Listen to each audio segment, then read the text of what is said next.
What's your response, first of all, to the interview with Ambassador Huckabee? Well, he said a lot. I think he spoke to him for nearly an hour. A lot of things that weren't true. One thing that stood out to me was when he said he spent as much time with Netanyahu as he spent with his own wife, which explains probably a great deal why the Trump administration is so pro-Netanyahu and all in on everything Netanyahu's doing. One name you and him didn't really mention was Donald Trump. Trump has given Netanyahu, as we know, the green light to do the ethnic cleansing, to do the starvation, to do the killing. He recently said it's up to Israel to do whatever they want. But Mike Huckabee is a man who, just for your viewers watching some context, this is a man who said there's no such thing as a Palestinian. Says there's no such thing as the West Bank, says there's no such thing as a settlement, says there's no such thing as an occupation. He takes a very racist, dehumanizing view of Palestinians. He is a Christian nationalist, Christian Zionist who supports Israel for theological reasons. And in that interview with you, I just want to pick up a few things very quickly. The number of barefaced lies the ambassador told. He said multiple times Hamas is stealing the aid. As you pointed out, the New York Times spoke to multiple Israeli officials who say there is no evidence of systematic stealing of aid by Hamas. In fact, USAID, the US government's own aid department, did a study showing Hamas is not stealing the aid. The European Union did a study showing Hamas is not stealing the aid. The aid is being stolen. It's being stolen by gangs who are linked to Israel. So he's lying when he talks about Hamas stealing the aid. I was amazed to see him talk about beheaded babies and babies burned in ovens, which, as you know, Piers, because you got caught in that early on, was absolute bullshit put out by the Israelis. It's a complete lie. Not only did he lie about babies being burned in ovens, an ambassador of the United States at this point, 22 months later, telling that debunked hoax. He even claimed that it was done on video, which is not true. Show us the video. It doesn't exist. He also lied about the Israelis giving warnings to people before they bomb them. Every human rights group in the world says that's absolute BS.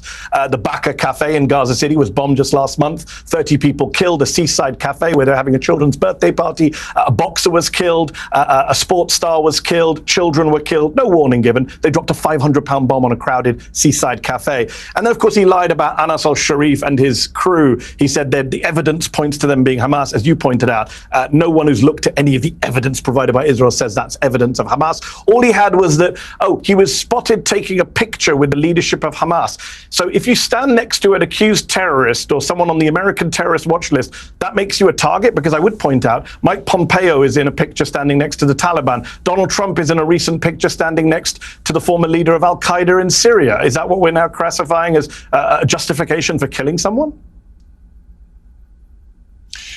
A lot to unpack there. I think one of the more interesting things that's come out in the last 24 hours are the words, once again, of the finance minister, Bezalel Smotrich, saying that his plan, as a direct quote, his plan is for large parts of Gaza to remain under our control and sovereignty, and we can settle them.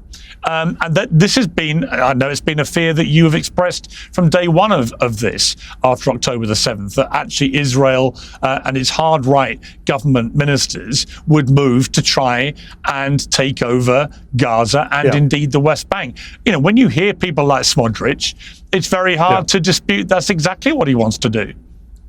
It's very hard to dispute that this is a genocide and this is ethnic cleansing. I mean, they have said this on the record time and time again. US officials can come and dress this all up and talk about Hamas, but they've made it clear it's not about Hamas. It's about making Gaza Jewish again. These are their words. As you mentioned, Smotrich has said this. Ben-Gvir has said this. Eliyahu, the heritage minister, just said recently, we're wiping out Gaza. We're going to make it Jewish again. Everyone's going to have to leave.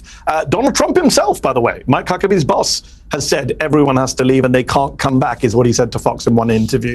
Huckabee, as I mentioned, is a Christian Zionist. He is a hardcore evangelical who, if you had asked him about that, would probably support that stuff. I mean, his worldview, messianic worldview, is based on all of the Jews coming together in the Holy Land, taking all the land, and then Jesus comes back. I mean, that's not something they hide.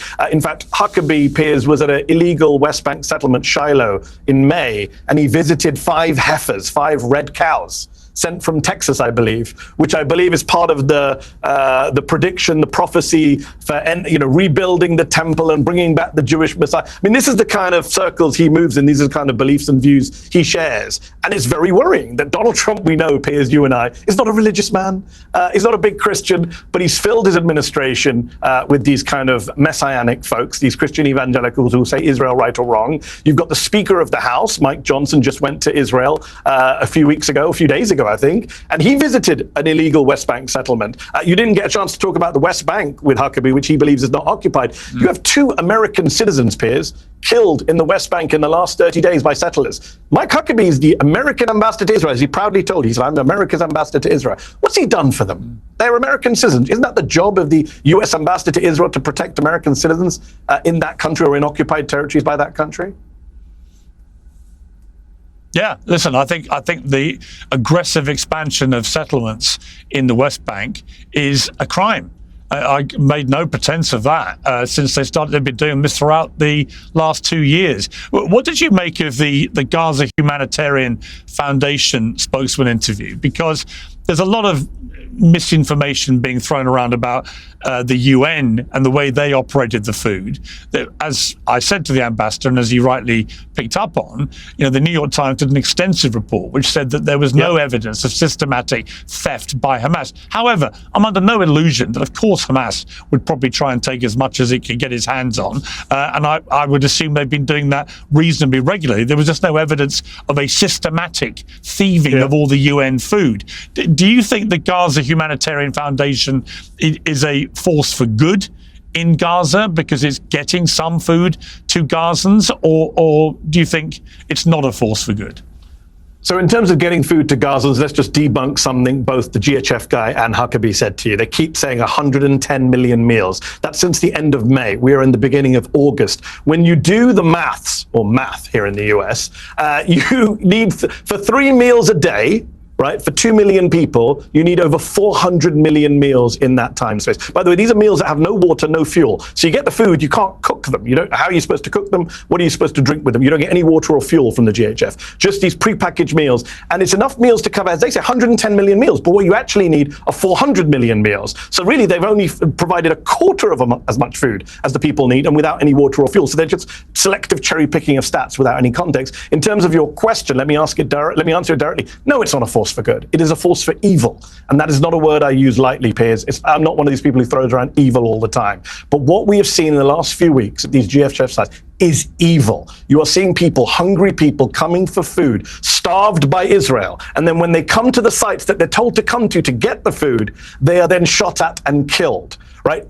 Killed, hundreds of them. And by the way, again, they keep saying, well, we don't know what happened, misinformation. Actually, no, The Guardian just did an investigation over the weekend. People can go read it. Based on 30 different videos, they've identified Israeli gunfire at Palestinians at these sites. We have Israeli soldiers telling Haaretz, we were told to fire on people at the aid sites. We have American contractors who told the Associated Press, we saw our colleagues opening fire, live ammunition on Palestinians. How evil do you have to be to have starve people and then tell them to come get aid in the middle of a war zone? These GHF sites are in the middle of a war zone, and then shoot and kill them as they come to get the aid. I mean, that is, you think about Rwanda, you think about the Balkans, you think about the worst genocides in the last 50, 60, 70 years.